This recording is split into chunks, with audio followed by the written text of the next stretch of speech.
Hello students, हम सभी ने अपने पिछले वीडियो में लेंस पढ़ा, इसके पहले मिरर पढ़ा था, दर्पण। अब हम अपने इस वीडियो में चर्चा करेंगे प्रिज्म की। प्रिज्म होता क्या है? अगर हम इसकी 3D इमेज देखें, एक्चुअल में अगर किसी प्रिज्म को देखते हैं तो उस प्रिज्म में 3 आयताकार पृष्ठ होते हैं और 2 त्रिभुजाकार पृष्ठ होते हैं। तो इसमें क्या होता है कि यह जो है प्रिज्म जो है एक ऐसा पारदर्शी माध्यम, जैसे कि कांच जो है, तो ऐसा माध्यम होता है जो कि किसी 2 कोण पर झुके समतल पृष्ठों से झुका होता है। जैसे इनको अगर ये दो समतल पृष्ठ हैं, इनको हम अपवर्तक पृष्ठ कहते हैं। तो ये किसी भी कोण पर झुके होते हैं। तो अगर हम ये कहें कि एक प्रिज्म का परिच्छेद है ABC, तो AB और AC 2 पृष्ठ हो गए, ये किसी कोण पर झुके हैं, तो इसके मिलने से जो बनता है उसको कहते हैं हम क्या? प्रिज्म। तो इनको अपवर्तक पृष्ठ कहते हैं, रिफ्रैक्टिंग सरफेस, और इसको कहते हैं रिफ्रैक्टिव एंगल A। इसी को कहते हैं प्रिज्म कोण या अपवर्तक कोण। तो प्रिज्म क्या है? एक ऐसा समांग पारदर्शी माध्यम जो कि 2 समतल पृष्ठों से, 2 किसी कोण पर झुके हुए 2 समतल पृष्ठों से मिलकर बना होता है। अब प्रिज्म का काम क्या होता है? तो प्रिज्म क्या करता है? प्रिज्म प्रकाश का अपवर्तन करता है।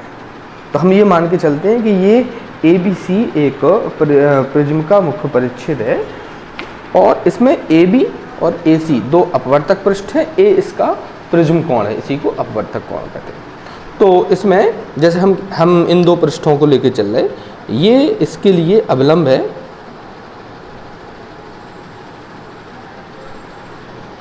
और ये इसके लिए अवलंब है। इस पृष्ठ का अवलंब ये है। अब हम देखते, अगर इस पर, इसके इस पृष्ठ पर ये, जैसे ये कौन सा माध्यम है? यहाँ ये वायु है। प्रिज्म किसका बना हुआ है? कांच का। तो ये कांच, ठीक है। यहाँ देखते हैं तो यहाँ पुनः वायु है। तो ये विरल माध्यम हो गया, ये सघन माध्यम हो गया, ये विरल माध्यम पुनः हो गया। तो जैसे इसमें हम ये लेके चलते हैं, मान लो PQ एक रेज है, तो ये इंसिडेंट रेज है, आपतित किरण इस प्रिज्म पर पड़ी, इसके इस पॉइंट पर Q पर, तो यह विरल से सघन में। तो अब इसको वैसे क्या होना चाहिए था? इसको सीधा जाना चाहिए ऐसा, लेकिन ऐसा ना हो के ये क्या होगी?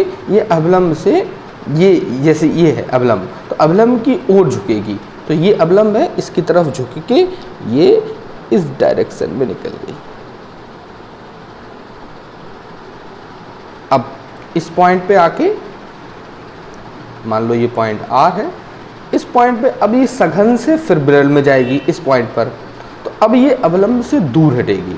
तो मान लो कि अब यह इस तरफ को नीचे की तरफ चलेगी। ये सपोज ये RS है। तो इस प्रिज्म ने क्या किया कि ये इस PQ, इसकी डायरेक्शन देखो ये है, ठीक है, लेकिन जब इससे अपवर्तन के बाद निकली तो उसकी डायरेक्शन नीचे, तो इसने क्या कर दिया? इसको मूव करा दिया।